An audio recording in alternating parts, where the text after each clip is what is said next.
You're listening to audio from the Decidedly podcast. For more information, find us on Instagram at Decidedly Podcast.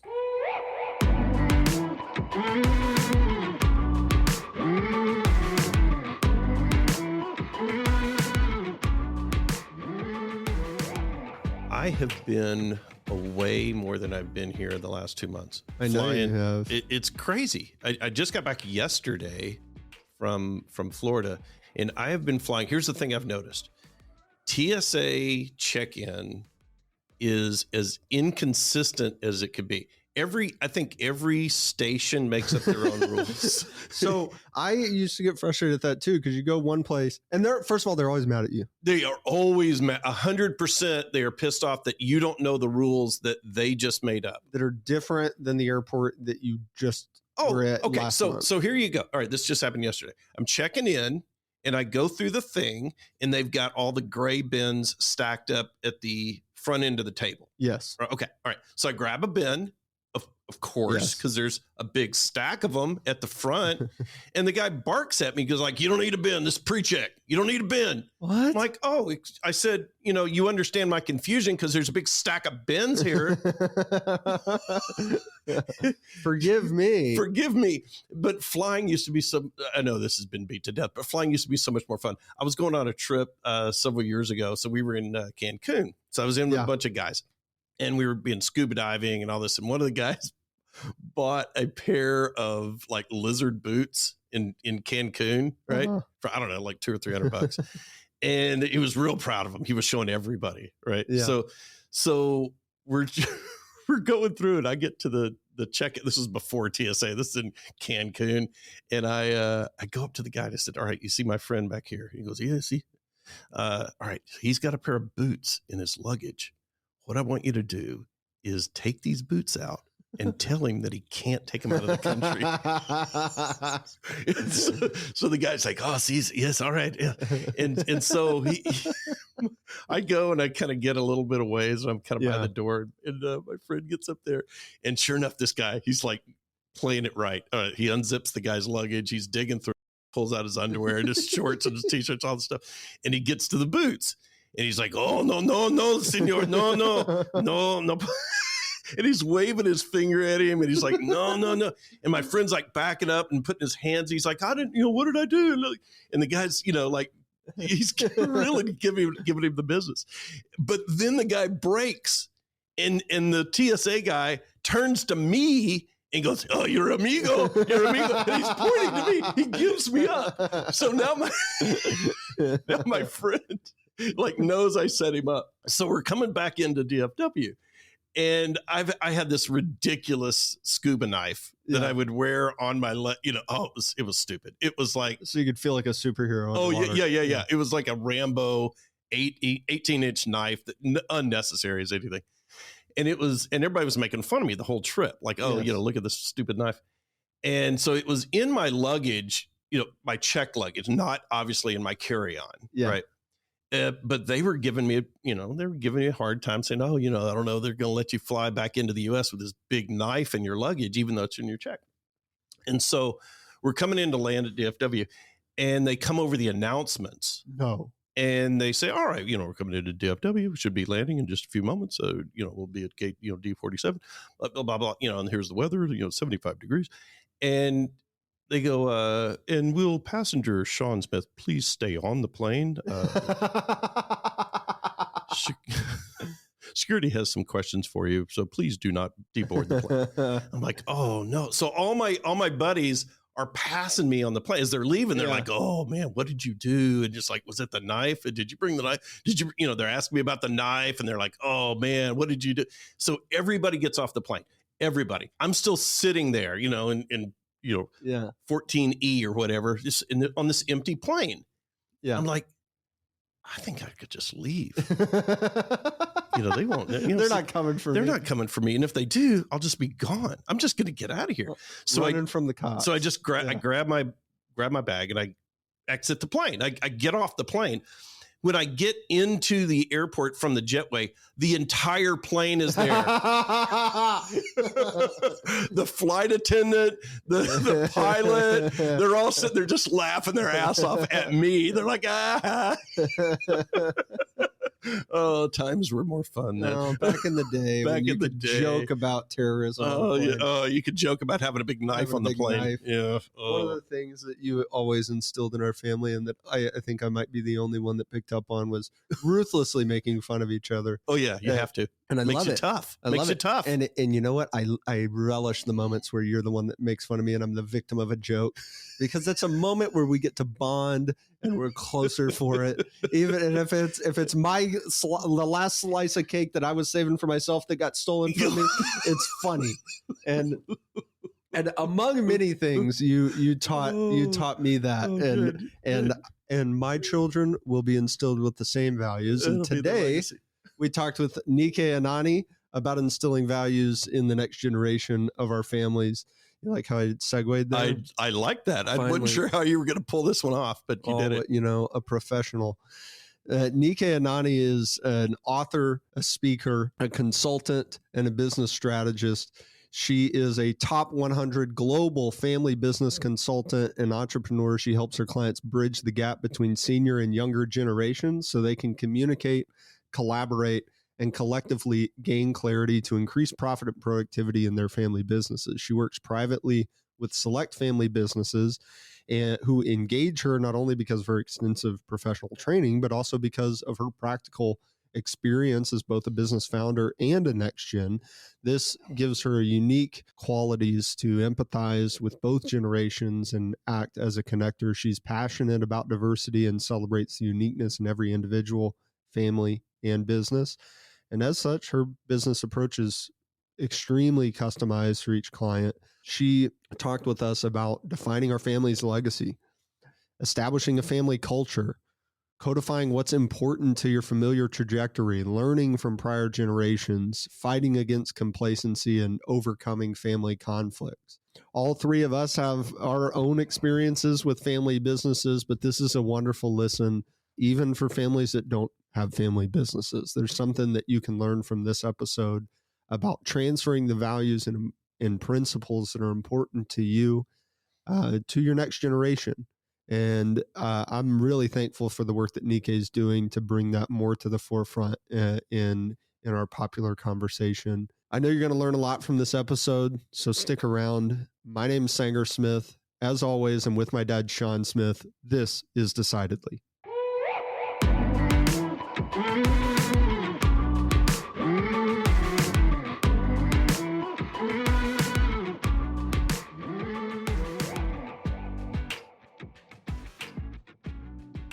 Nike. Hi, it's awesome to be here. Yeah, we're glad to have you. I wish that I knew about your work when Sean and I were going through our own business transition. That would have been good to know. If we had actually talked to an expert. if we had trusted somebody who's been there before and knows how to do that for family businesses. We muddled through it, and I think we did okay. But we're both still here hanging out with each other. So that's a win. I sold my business about 2.5 years ago, and Sanger was one of the recipients of that process and took that ownership and victim of the word. I'm totally kidding. I'm absolutely kidding. But yeah, I think we try to be as thoughtful as possible about that, but I'm sure there were things that we missed as we went through and tried to make that transition. Yeah, I'm very interested. So you work with family businesses, specifically African family businesses, and help guide them through that transitionary period where the next generation is taking the reins. There's a lot of components of that I'm interested in. First, African businesses. Are these Afro-European businesses, African-American businesses? Businesses in Africa? Right. So I moved to the US 18 months ago from Africa. So historically, my clientele were African businesses navigating generational transition. So founders letting go and bringing in the next generation to take over leadership or ownership, or like you went through yourself, Sean, selling your business and things of the like. I transitioned over to Austin, Texas about 18 months ago. And so my clientele are not just Africans. I mean, regardless of where folks are from, the issues, the complexities that come with navigating generational transitions are 90 to 99% universal. Issues around identity, issues around contribution, issues around equity and fairness, so to speak, issues on family dynamics, issues on how do we diversify and take this forward, how do we deal with talent and things of the like. So that's my jam, and that's what I love to do. Yeah, that's a huge role. It's a huge undertaking that, going at it alone can be daunting, right? Going through a business transition alone is a big event, right? That's a huge life transition. Going through a generational transition within a business is necessarily a once in a lifetime moment. You're not going to do it more than once, right? You're not going to transfer, until the next generation is transferring, at which point it's a new moment for them, right? So how did you get started in focusing on that? What called you to make that your focus? Yeah, my personal experience. So I was born into a business family. My dad was the founder of our enterprise the year I was born, precisely. So we have construction business, real estate development company, and engineering consulting. You can probably hear, so we're Nigerian by origin. So this was in Lagos in Nigeria. But I moved to the UK when I was 9 with my mum and my brothers. And dad continued to build out the business. And I started my career in your world, financial planning and tax planning. Yeah. But unlike you guys, I didn't really enjoy it. So I'm the equivalent of a CPA, but it's a useful skill to have, I must say. Cut a long story short, as soon as I qualified as a CPA in London, I moved back to Nigeria to work with my dad in our family business. And I set up our family office to oversee strategic business planning and the operational businesses, but also to look at the investment planning. And it was my first-hand experience, like integrating as a successor, that I was like, whoa, issues that are a big deal at Deloitte mean nothing with my dad. But issues what do you mean? So decisions that would take us months to make at Deloitte would be made like this with my dad. Right. And then decisions and the inverse also would hold. And I'm like, what in the world is going on here? Like, am I getting something wrong? Like the same kind of emails I'd write at Deloitte just were not like, he'd like be like, yeah, acknowledge with thanks. I'm like, what does that mean? Like, when are we going to move the needle? I'm like, when am I going to get the go ahead to implement like bringing more technology to the firm, diversifying the wealth and things like that? And then it was when a friend of mine pointed me to the direction of family businesses and the whole science of family businesses, and how when you have the confluence of family and business, it does change the dynamics in terms of leadership, decision-making, integration, and so on and so forth. And I was like, so that's what's been going on here.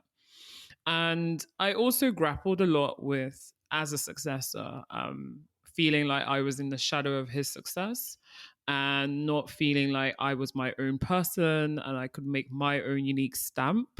And a lot of that was due to, for the first time in my life, at the age of 24, I was in his sphere of influence, because all the whilst I was in the UK, I was on my own and, had my own career and had my own self-determination, had my own autonomy. And coming into his world it was very difficult for me to find my voice, to find my feet, to be able to champion change and to collaborate with him. And it was when, due to all of that, I became super passionate, started reading up on family enterprises and joined a number of communities, trained up as an advisor with Family Firm Institute here in the US and Purposeful Planning Institute as well here. And I joined YPO and started really working on myself, working on my clarity, my confidence, my communication, so that we could collaborate and start thinking, what is our shared family legacy? Not just what does dad want, bringing all family members to the table and actively co-creating the future that we wanted to see. And that was how my journey started. So I started serving other next gens 5 years ago in the areas of ownership, leadership, and partnership. Did you find that there was friction during that period of time where there was overlap in that transition of business, where your dad, the founder of the business, had been making, very quick decisions, as you were saying, and then you're coming in and I'm sure you're wanting to put your stamp on the business, or at the same time learn how the business is operating and how he was making decisions, and be respectful to that history, but to move the business forward? Did you find that was a point of friction? Indeed, it's like a power tussle, right? Where I felt like, well, I had a lot more agency and autonomy in a third party company. I know what I'm doing. But the truth of the matter is, I didn't know what I was doing because I was adapting from a different culture, moving from the UK to Nigeria. I'd never worked in construction, so I had a lot to learn in construction and in real estate.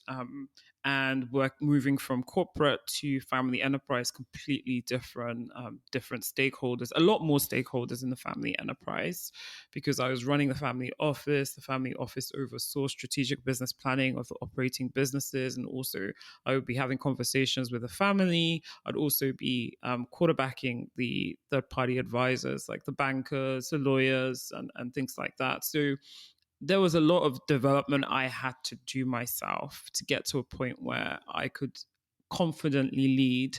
But even at that, what you're alluding to, this kind of like conflict, we did see things very differently. I mean, my dad has a completely different leadership style to me. The opportunities that I would have an eye for were different from what he would. But we found a way of honestly collaborating and not necessarily each having our way, but finding that middle ground that worked for what was best for the business. That had to have been a tough time, coming from, I would assume, a lot of cultural differences between the UK and Nigeria. And I would also assume, just based on my experience with construction industry here, is that it's primarily male dominated, is that you're coming in with a different culture, and being a woman, that had to be challenging to sort of take the reins. Yeah, but for some context, I had always navigated being an other and never being part of the fold, even in the UK, right? So the feeling of culture shock and culture change, I dealt with it all my life. The feeling of being the only one that is of color in the room, I dealt with that all my life. So coming into a space where it was male dominated wasn't particularly intimidating for me. It was just the loneliness was what I just couldn't wrap my head around, especially as a successor, was that I felt like a lot of folks saw me as the path to my dad. Like it was always, you're so-and-so's daughter. It's like, no, I'm my own person. I'm 25 years old. Like I have my own identity. I have my own values. I have my own way of doing things. And there was also this projection of this life of ease, or that you're this entitled, spoiled brat. There was always those like negative prejudices that I was constantly fighting against, and I found that really lonely and alienating. That was the element of it that I really struggled with, not the construction bit. I actually saw it as I was jumping in the deep end and learning something brand new, and it was exciting because I'd never really worked in something that was so being at the forefront of the action. I was always in an office in this high-story building in the city of London, and like, having calls with clients halfway across the world, but was never close to the action. But for the first time, I got to be where the action was, and I really enjoyed that, going to sites and, being with the guys and wearing the hard hats and all the safety equipment and things like that. Yeah, those feelings of isolation and loneliness, I think that's a lot of, like, young people deal with that in all different types of families. Right? It's amplified in a family business. It's amplified, but that feeling of, how do I break away from the identity of my parents? How do I break away from the identity that maybe wasn't my parents, but is the identity that my parents want me to have? And some parents are very open about that. I was fortunate enough to have a dad who didn't tell me, every day, this is who you're going to be. This is what he wasn't demanding of me and saying, this is what you have to become of your life. But I mean, you hear those stories all the time in different cultures. Say, you're going to grow up and you're going to be a doctor. Right. Well, geez, man, if that's how you grow up, that's hard. But in a family business, it's a unique dynamic because I feel like it's sometimes self-imposed, right? Sometimes even if you're like me, you don't have a dad who's being demanding or saying, hey, this is what you've got to do with your life. It's like there's those external factors, like what you were saying with other people saying, oh man, Nike's just a spoiled brat. She's had everything handed to her. Whether that's true or not, that's always going to be something that people say. I remember one time working in our family business, and an employee who I had a good relationship with, and now that I'm not even in the business anymore, still have a good relationship with. He comes up to me and he goes, so man, he's probably 15 years older than me too, which is its own challenge, right? He goes, so like, how much do you think nepotism had to do with you being in this position? And he's not he wasn't even trying to be mean. And I laughed at him. I said, a lot? Like, duh. I said, I'm the son of the founder. What am I going to say? No, I earned this all on my own, man. This was, he evaluated me by the merits of my resume and nothing else. Like, I'm his son.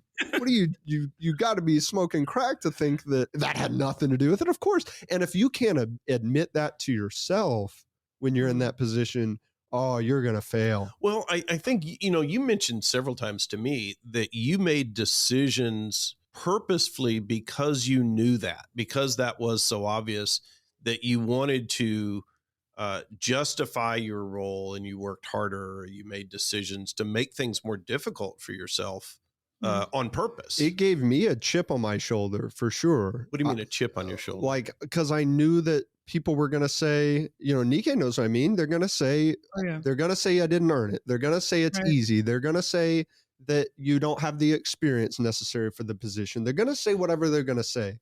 And sometimes the people who are saying that are the people that I'm tasked with leading, the people that I'm tasked with hiring and firing, the people who I have to go over and say, you're not doing as good of a job as I know you can do.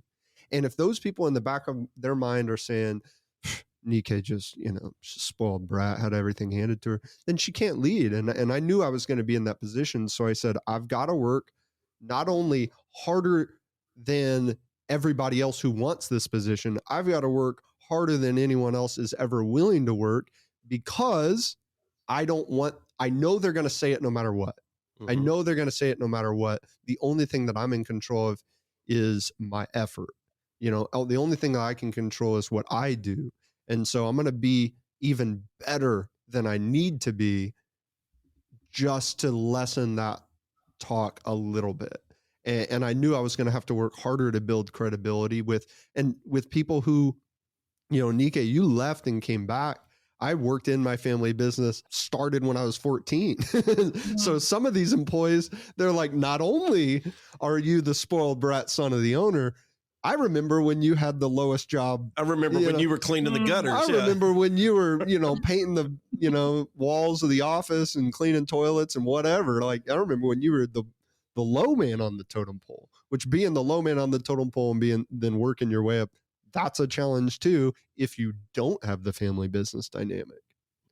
100%. A lot of what you said so resonates with that chip on your shoulder and feeling this pressure to work twice as hard and to prove yourself to others whilst leading people that are much older than you, have been entrenched in the family enterprise for much longer than you. For me, my dad started our business when I was a baby. So a lot of these people knew me in diapers. Like, they knew me from like when I was going to school and when I was a young girl, and then I come back and then it's like, I'm tasked with leading them. And I found it super helpful to not try to lead from a place of position, but from a place of persuasion. So where they willingly followed, not just like felt like compelled to and obliged to follow me because I'm so-and-so's daughter. Oh yeah. I remember, people in the office saying to me, Sanger, that, they had worked there longer than you had been alive.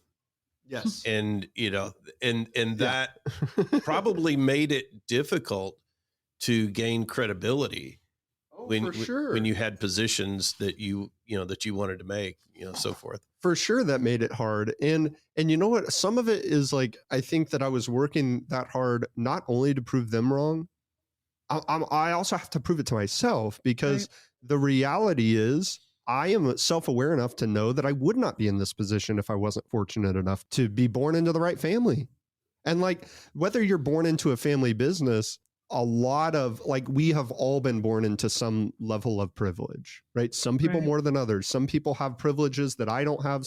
I have privileges that some people don't have. But whether you think you're born into privilege or not, most of us, if you've got internet connection and are listening to this, have the time to just listen to a podcast, your life is not as hard as a lot of people's in this world. And that alone is a privilege. Hey, man, how can I make the most out of what God has given me? God gave me a life where I don't have to go find clean water today. If that's the only privilege that you can think that you have, you still have a privilege over half the world. That's incredible. How can I work so that I do not squander that? How can I honor what I've been given and make the most out of it? Because that's the only option, as far as I'm concerned, is to say, these are the privileges that I was given, whether it was being born in a family office. Shoot, I was born in the United States of America. That's a privilege. I was born into a 2-parent household in the United States of America. I was born into a lot of things that have helped me. The only option I have is to make the absolute most of those. And it's funny you say that. A lot of my clients grapple with this as well, and this feeling like, I won the birth lottery and I, of all people, have no excuse to mess this up. And that can put a lot of burden and pressure on them to live up to certain expectations by the older generation, even though it can leave them feeling deeply, deeply unfulfilled and unhappy. So this feeling of, well, the next man wasn't born into, like you said, born into a country where you've got internet access, but even compounded by that into an ultra high net worth family, and doesn't have any of those issues surrounding food on the table and, being able to travel, spend time with family. But a lot of the clientele that I deal with are grappling with issues around, what is my contribution in the world? How do I find my place, my unique place in the world, and make a contribution, not just to what mom and dad built, but also to the world around me? And how do I navigate this thick fog of deep insecurity and lack of confidence, because I feel like I just don't compare to my parents, who were able to build this amazing business, who are great entrepreneurs, and I'm not even sure I've got it in me to do the same. That's what I often see. That had to be a big change to move from Nigeria to Austin. I can't even imagine. Talking about transition. Yeah, that's probably the biggest, well, not the biggest transition, but the most recent transition I've gone through. And why it was quite unique was, so I've moved 3 times internationally in my life. At the age of 9, from Lagos to London, or the UK rather. At the age of 24, from the UK back to Nigeria. And then last year from Nigeria to Austin. At the age of 9, my dad told us we were going on a family vacation and we didn't come back. So he staged a coup. Yeah. We were British citizens. Hold on, I gotta know more about this. Yeah, you can't blow past that. How does that work? It works in that Nigeria was becoming very unsafe. We were British citizens. We had been born there. And he was just very concerned about the welfare of the kids and my mum. And so he went on a business trip to the UK for about 5 months and was secretly bought a house and bought a car, chose schools and everything. And then we went on a vacation, and then we're like, when are we going back home? You're not. This is your life. And that was like a slam dunk into transition to the UK. And then when I moved back to Nigeria as well, after I qualified as a CPA at Deloitte, I was like, I think I'm just going to go back for 3 months. I just want to see like what dad's been doing and just get exposure to the business. And then I want to go back to the UK and apply to business school. And then I ended up spending 10 years. So This move to Austin was like the first conscious move where I'm like, yes, I'm making an international move. And myself and my husband made that decision together. So it was a big moment. I felt like I had the agency for the first time with respect to a huge life transition. But it came with, honestly, 95% of like still would have made the same decision over and over again. And it's been phenomenal. But of course, it came with its complexities.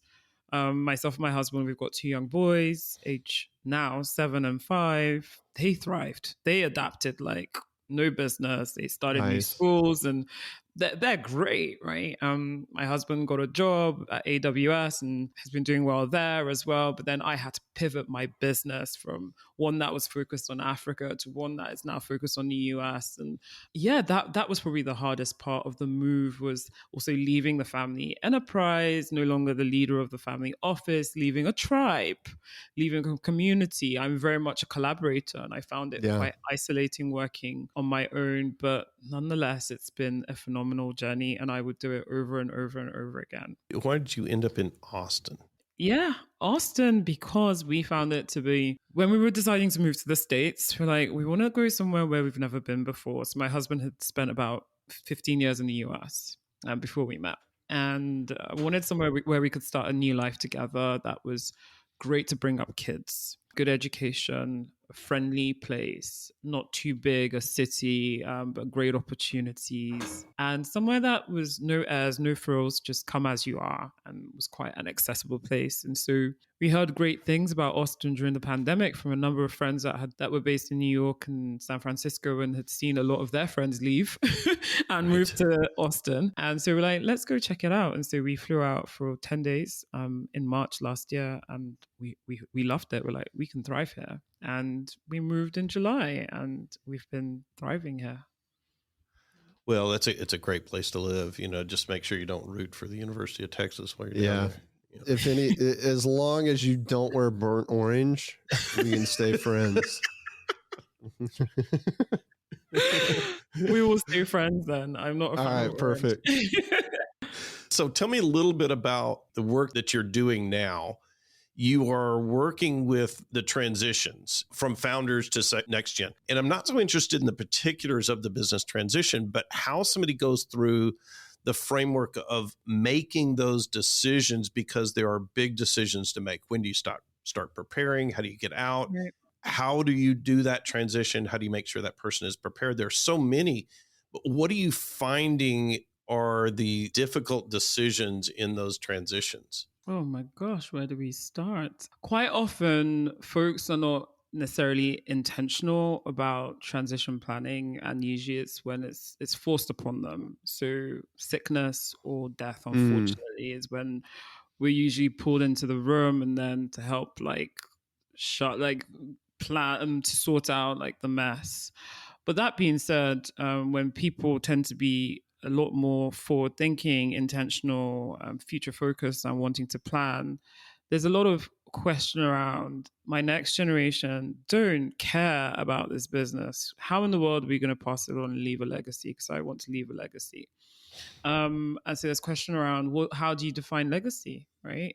As a founder versus how does the next gen see things? Do they necessarily want to take over a manufacturing plant and lead that?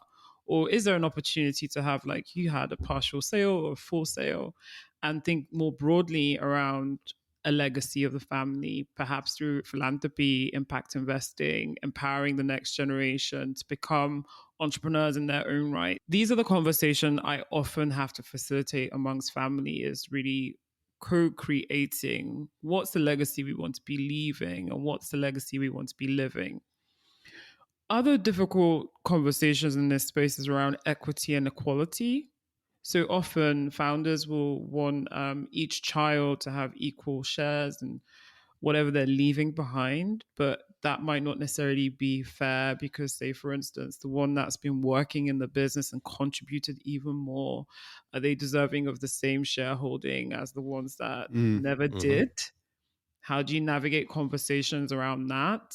Other tricky conversations is the role of in-laws or step parents and things like that. How do we who is family? Who do we consider as family? and what is our rites and rituals of welcoming them in? What's the process to kind of educate them and keep them aware of what's going on?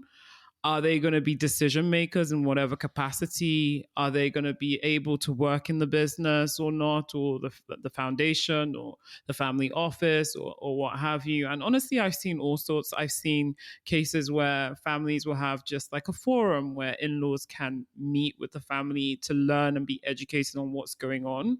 But I've also seen instances of where in-laws are allowed to work in the business and are CEOs of the family office or the family business, and honestly do an impeccable job, right? So it really is dependent on what the founder and the family wants, and there's no cookie cutter answer to that.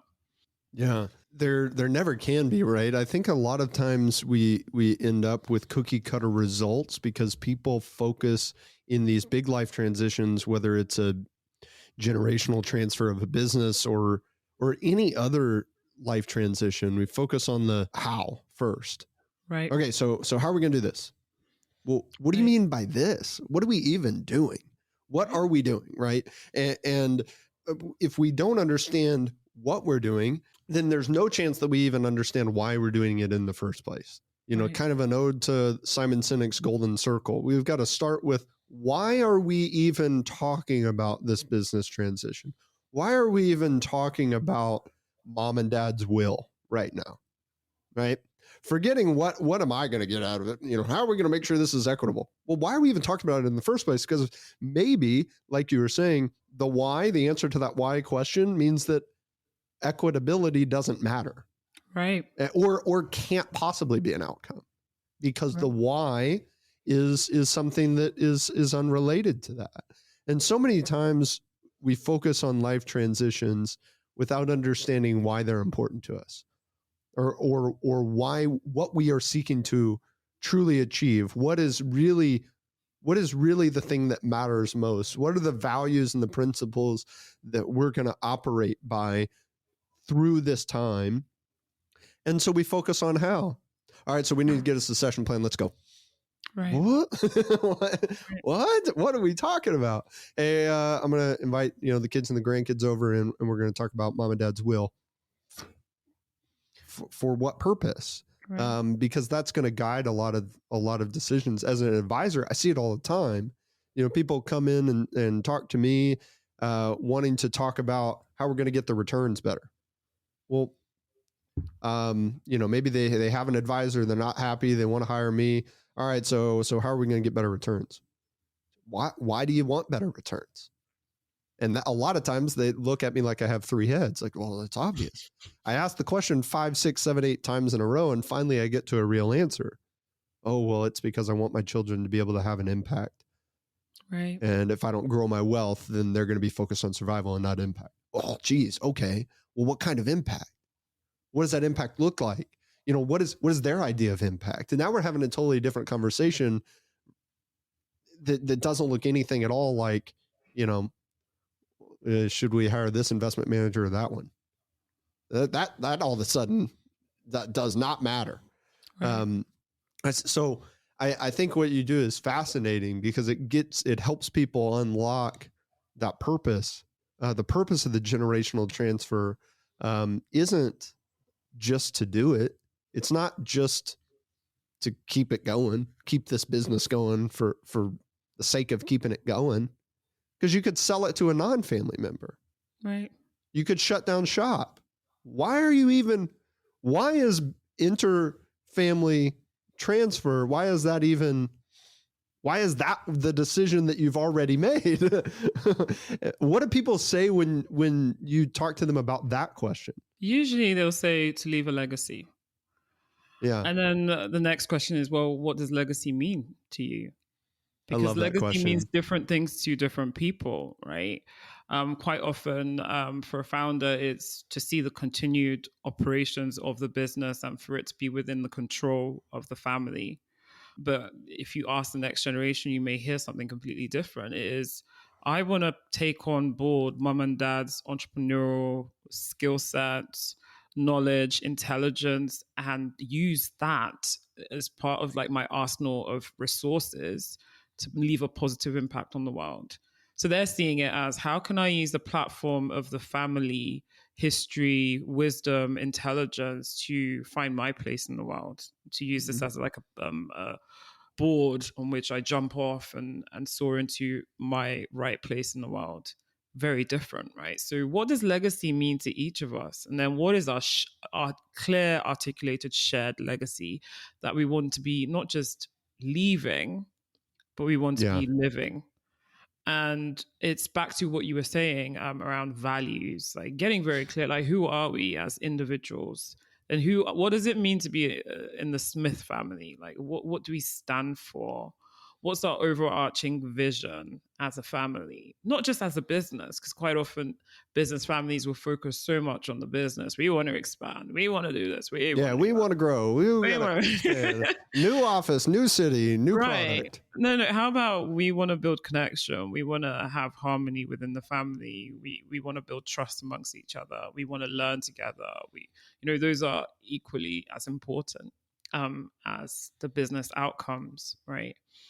And then what's our shared mission? How are we going to get there? A lot of the work that I do is really around that, like getting folks to get clear on their individual vision, values, mission, and then cultivating, aligning on what's our shared vision, mission, values as a family. And what legacy do we want to be not just leaving, but living? I think you're so right. I was having a conversation a while back with a friend of mine who runs a pretty successful business, and he was faced with a decision to say, he was at an age where he was deciding, do I want to cut back or do I want to ramp up? And he was really struggling with that because he could make quite a bit of money by ramping up and sort of replicating this business that he had. And so I just started asking the questions. I was saying, well, why do you want to do that? And he had a sort of a reflexive answer at first. Well, I can make much money. I can do pretty well. And, we're printing money here, and I don't know why I wouldn't do that again. I just kept asking him, why? Why do you want to do that? And I think it's similar to the question that you're bringing up around defining what is legacy. Right. So it's not just defining what is legacy in Webster's dictionary, but what does it mean to you? What are you trying to accomplish? Not what is a legacy. What's your legacy? Right. What does a successful legacy look like for you, for your family? Well, why is that important? Right. Yeah. Because you could just sell the business. Mm-hmm. Right. You could just sell it. Right. Yeah. And then your legacy would just, slide over a bucket of cash to your kids. There you go. Well, and it could be more than that, or whatever. You could say, I'm going to use this capital and apply that to a legacy in a different way. It's going to look different than maybe it's, hey, we're a family that we stick together. We have very deep family relationships. We have a type of relationship that's different than other families because we work together, and working together, regardless of what we're doing, is the legacy. Indeed. How are you helping people figure that out? Because that seems like a crucial point. Is how are you figuring out what is sort of the legacy they want to leave or why that's important to them? Through introspection and through inquiry, like understanding their values, they need to gain clarity of who they are, what they stand for, what really matters to them, and what is the contribution they want to bring to the world as individuals.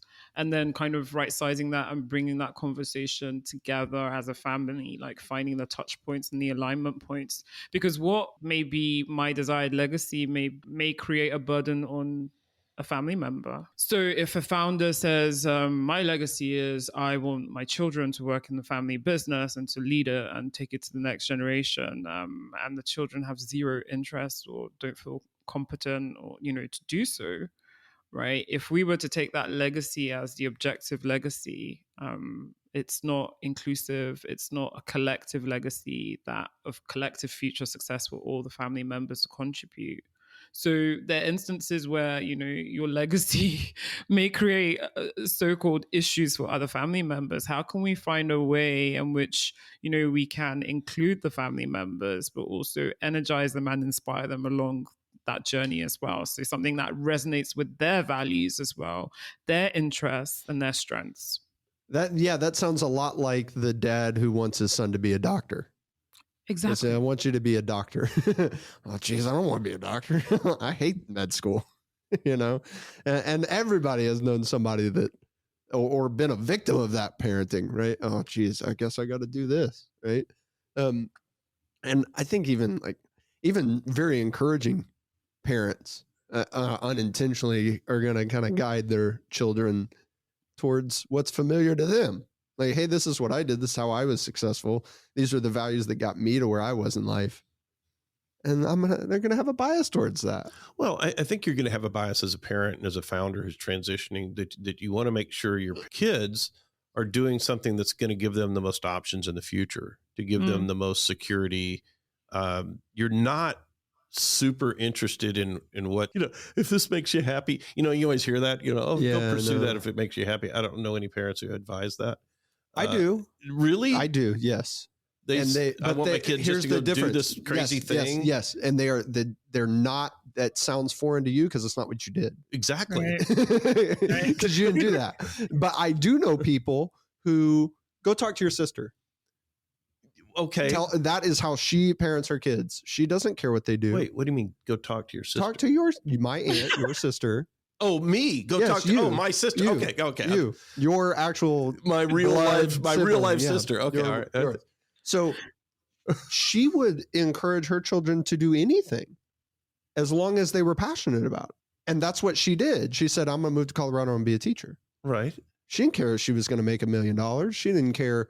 She wasn't guided by financial stability and security. She said, I know I want to live there. I want to be by the mountains. It's beautiful there. And I like teaching because I can have an impact on the future generation. Boom, done. And if her kids came and said, hey, I want to be an artist, she'd go, love it. And something I want to just throw a spanner in the works is quite often founders will look back on their lives. Like, what I did to get me here is what my kids should do to get them to that same destination. And that's not necessarily true. The world is changing. The business has changed. So, our inclination to stick to what we know is just, wanting to stay in the comfort zone. So, and I'm not necessarily saying that your sister's way of raising her child is necessarily the best way. Who knows, like, what is the right way? I think parenting is all just one huge gamble and experiment anyway. We'll find out when my kids are 18 whether I'm doing a good job or not. We'll check in a while. Right. But I just think that, like, the world has changed so much. And so if we look back to the way I did this got me here, and that's the way my next gen should do this to get them there, I don't think it's necessarily going to be effective. Do you see that in family businesses, particularly where they're transferring from the founder to the next gen, not, the grandson to the great grandson, but the founder? And the founder had a unique experience, right? The founder had to grind her teeth on the pavement and just grit it out and make this business out of nothing. Right. Said, I don't think grind her teeth on the pavement's a phrase. Is that not what you That's said? Not a phrase. Okay, well, let me continue with the point. What do you say? It's nose to the grindstone, not teeth on the pavement. I don't know. Something's grinding. Maybe you got curb stomped on your way to. Yeah, I don't know what you're. Whatever. You know what I mean. I'm not sure. You know what I mean. Work really hard. Okay. Sometimes we got to dumb it down for Sean. What? You're the one who said teeth on the grindstone. No, I didn't say that. I said teeth on the pavement. That's okay. All right. That's a phrase that we're sticking with. Whatever. All right, go with it. So you have a founder says, hey, I had this experience. I was knocking on doors. I was cold calling people. I was out there cutting the lumber myself. I was building the houses, by golly. And they say to the next generation, you got to go do that same thing. Right. What do you see that a lot? I see that all the time. And that's what I was alluding to, is that they're in a different dispensation entirely. So you went from humble beginnings into wealth and you built up a successful business. And now the next generation's role is to steward it and potentially multiply it. It requires a completely different skill set. And so the skills of, grinding the pavement or whatever the terminology is not necessarily the skill set that the next generation needs to have right now. So the next generation may now start thinking about how we're going to expand everything mom and dad have built into new product, services, or new markets, or how are we going to bring on board new joint ventures or think through new investments, and how are we going to, these are the conversations, and these are strategic decision making that don't necessarily require much tactile day-to-day operational grinding. Mm-hmm. So I often tell founders, your next generation need more structured learning and very precise skill building, decision making, leadership, communication, strategy, governance, being able to read financial statements. Their skill set is very different. Yeah, they might need to develop a skill set that you never had. Right. And never had to have. Didn't need to have. I think even families deal with that a lot, even if there's no family business at all, right? You kind of hear this a lot. Well, I worked my summers and I paid for college myself. Well, okay. That way that you became successful is not necessarily the way that your son or grandson is going to become successful. It's a different world. And I think it seems like both generations need to do a better job of understanding and saying, hey, if I'm talking to someone who became successful through this one path, yeah, they're probably going to have a bias toward that one path. Right. At the same time, there's probably something that I can learn from that path instead of just saying, oh, the world's different now. Right. You don't know what you're talking about, Dad. And the older generation can say, hey, well, the world's different. What's actually true about what I'm saying? If I'm telling my son, hey, I work to pay for college myself, at McDonald's, you can too. Is it really about working at McDonald's to pay the bills while you're in college? Or is there a value there that is more important that I'm trying to instill? Right. And I find it super helpful. And it goes both ways, by the way. The learning and it can go both generations. Is to help, when I facilitate family meetings, is to have them each share like their lifeline. So look back at your life and like 3 pivotal moments, 3 highs, 3 lows. And let's unpack that. Like, what did you learn from that? Like, how has that built, developed you to become who you are today? And by sharing that, perhaps there's some key core values that you hold dearly that you want to share with the next generation.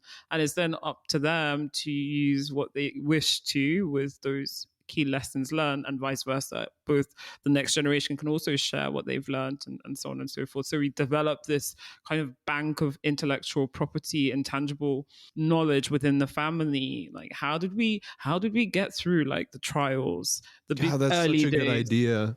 Right. The early days of the business, that was so tough that we rarely talk about. We don't like to talk about in business families. Like, how did you get through that? And it uncovers and allows for just better dialogue and more meaningful, purposeful conversations within the family. Yeah, that's such a great point, right? We've all heard the was it the book by, I forget his name, Abbott.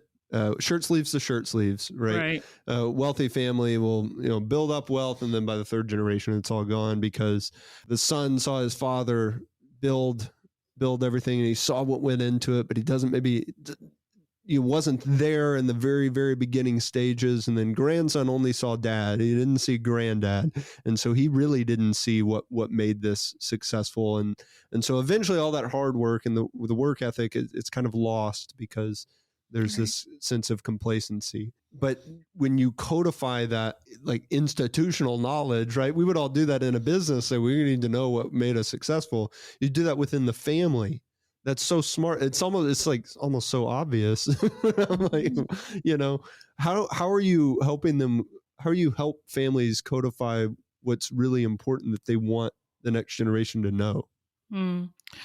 Really getting folks just on a meta level to understand that we need to work on the business of family to successfully transition across generations. We need to really understand what is our, like, with businesses, like, they know their culture, they know like their values, they know their mission, they know their vision. And like you said, they've got a process of knowledge sharing and institutionalizing their memory. And we need to do the same thing as families. We need to start having conversations to get to know one another.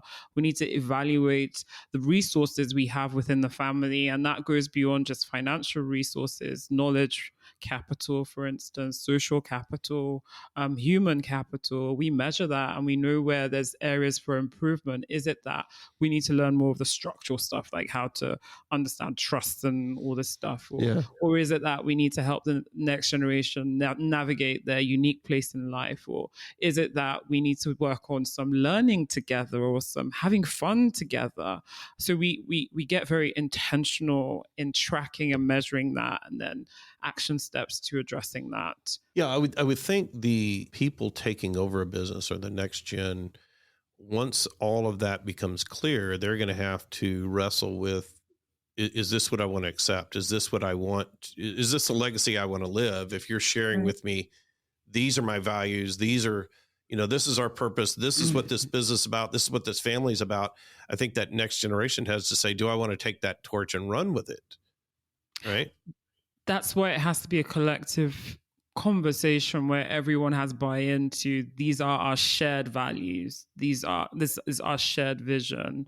This is our shared purpose. So it's not dad is dictating to me, but this is the team. This is what we all have buy-in to. Do you remember the moment when you realized that this is where the true work was, in legacy planning and not in trust and investment and all the minutia? Oh God, the moment. I don't remember the precise moment, but there was one particular client of mine and it hit me like a ton of bricks. So her father was late and they had several operating businesses, foundation, and he had done legacy planning. So he pulled in his attorney and trusts and foundations and things. And he passed away and then left the siblings. 2 of them were married, 4 siblings, 2 were married with kids. And only one of the kids had worked with him in the business. And here they are, supposed to be carrying on dad's legacy, but they could not actually come together and make decisions that were productive without conflict. They just constantly kept on squabbling because each had their own idea of what dad would have wanted. Each had their own idea of what would have been important. Each had their own idea of what they needed to focus on. And this squabbling turned into repeatable conflicts where they were now not able to take decisions together, and it threatened the survival of the siblings' partnership. They stopped having meetings. Each wanted to sell their share. And how do you do that with, say, joint family homes and things like that? And it was then that I realized that quite often in the industry, we speak in the language of the technical and not enough in the language of the relational. And the relational actually is the foundation. We need to think about, how do we make joint effective decisions together? What is our collective purpose and vision, like you spoke to? Like, what is that higher why? What are our shared vision, our shared mission, our shared values? And then go into the tactile. How do we equip the family members to be able to achieve that? Yeah, I love that. I want to second that point 1,000 times. We spend so much in the technical and not enough in the relational. I've had that experience as an advisor as well. I say, hey, let's figure out what's really the purpose of your money, what's going to happen when you pass away. What does it mean that you've amassed this wealth, and what does it mean for you and your children and your children's children? Well, yeah, I already met with an attorney, got all that, got the trust set up. That did not answer my question at all. That in fact, actually, it did answer my question. It told me that you haven't done it. Right.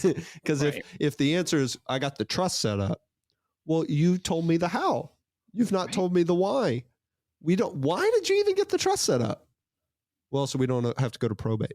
Oh, geez. Well, we're still so far off, right? What are we really trying to accomplish? What do you really want it to look like when you're not here? In that scenario, you came in after dad, founder, has already passed. Do you find that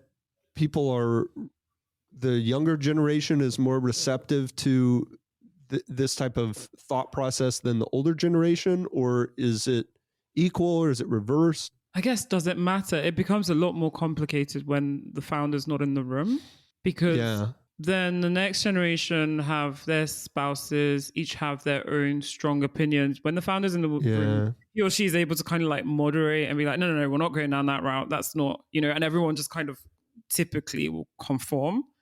Yeah. And but now it's just like you've got to think through 4 branches of the family essentially, and it gets a lot more complicated. So I always encourage folks to start planning, like start the legacy planning whilst the founder's alive. That's ideal. We can obviously do it when the next generation come into siblings partnership. Assuming they're aligned, it would be easier, but where they're not and they have completely different viewpoints, different priorities, different values, it can get quite complex. Yeah. The founder not being present almost makes it impossible, I would imagine. I would imagine that story where you're saying each of the 4 children have their own idea of what, mom and dad would have wanted, that it suspiciously sounds a lot like what they would have wanted. On their own. It's like it's kind of like growing up in the church, where people would say, well, just God really called me to go, Holy Spirit, to go backpack through Europe this summer. It's like, oh, okay, really? You just want to do that? Yeah, that's convenient. God didn't call you to go, work construction. So I love that. That's it. Nikkei, any last pearls of wisdom? I would say just invest in spending time together and having purposeful conversations, being very intentional to find the time, not just in the diary, but the emotional space in your hearts, to also bond on the more purposeful why we're doing this. What's the compelling reason for us to stay in business together, or to stay investing together, to reflect on that. It seems like an interesting question, right? Because it's almost like, so why are we still a family? Right. And you know what? I don't know. I've not had that conversation. That might be a question that's worth asking. Like, why are we still a family? Right. And I love these questions that have obvious answers or seemingly obvious answers. Like, why do you want to get a better return? Well, it can make more money. Why do you want to stay a family? Well, because we're a family. Well, what does it even mean? What does it mean to be a family? Right. What does it mean? What are you actually doing? Well, we're all related. What does that mean?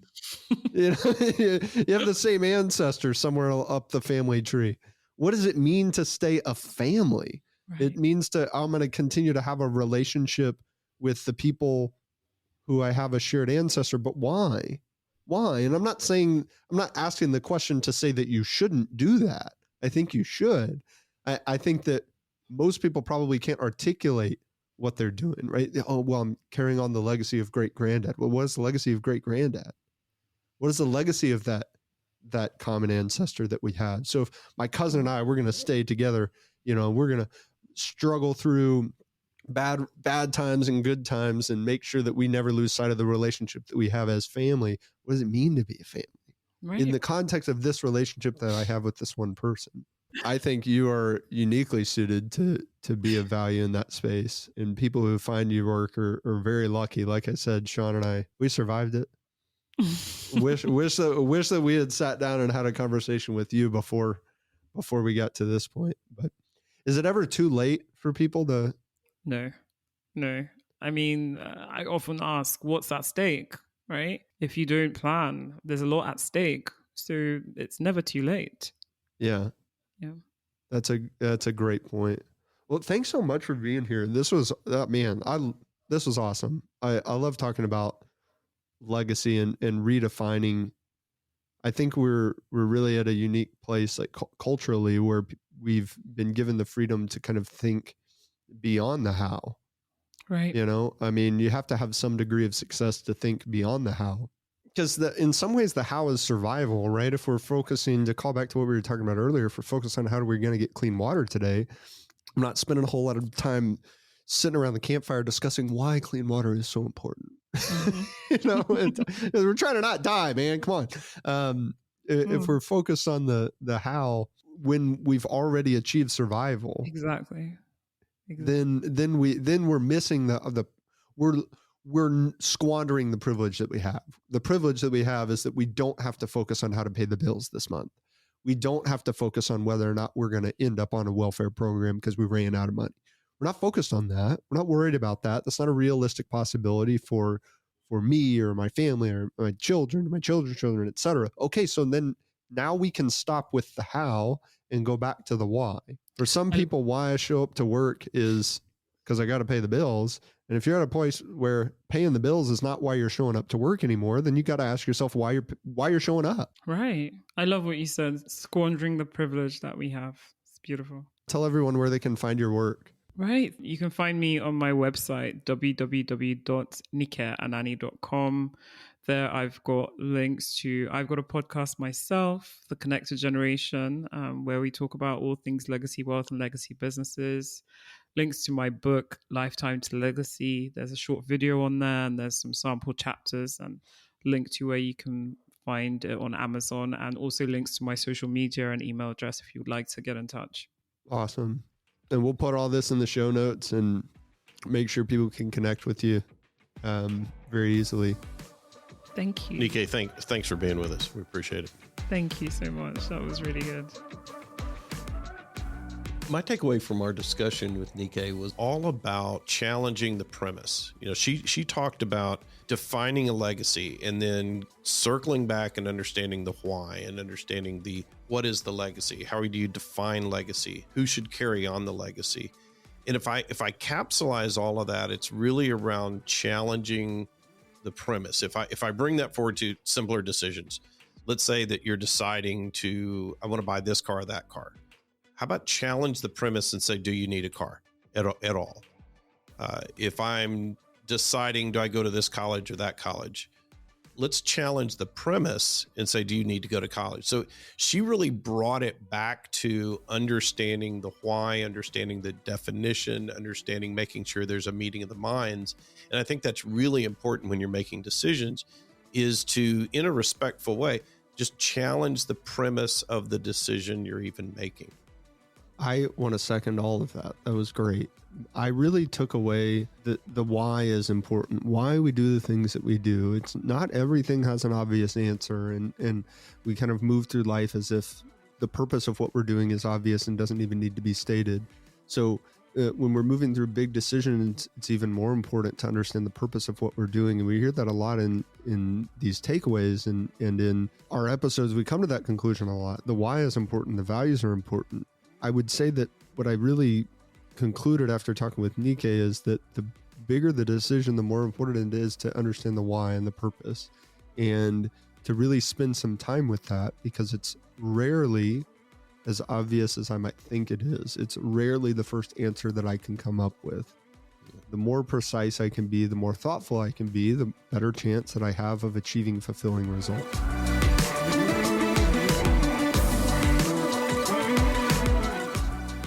You just made a great decision to listen to this episode of Decidedly.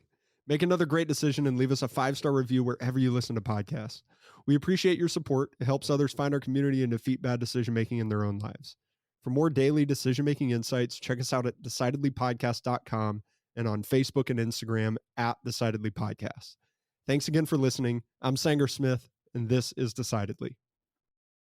Insights, advice, and comments provided by Sean Smith, Sanger Smith, and speakers identified as part of the Decidedly podcast should not be considered recommendations. Speakers not identified as members of Decidedly are expressing their opinion, and their statements should not be construed as reflecting the views of the Decidedly team. This podcast is produced solely for informational purposes, not personalized advice.